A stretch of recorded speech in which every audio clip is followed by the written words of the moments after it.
बाळा, खूप गोंधळलायस ना. तू एक गोष्ट ठरवतोस आणि घडतं भलतंच. मनात सतत हाच प्रश्न घुमतोय, असं का?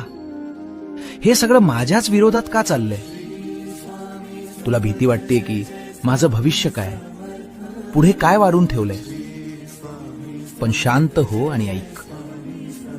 जेव्हा तुझ्या मनासारखं घडत नसतं ना, तेव्हा समजून जायचं की आता माझ्या मनासारखं घडायला सुरुवात झालीये.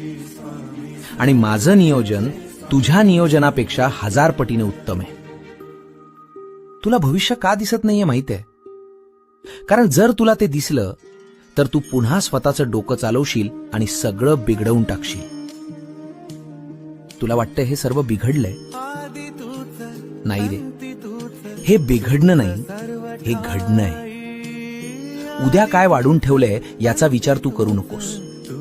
ते पान मी अजून उघडलेलं नाही, पण त्या पानावर जे काही लिहिलंय ते खूप सुंदर आहे. फक्त माझा हात सोडू नकोस. विश्वास ठेव.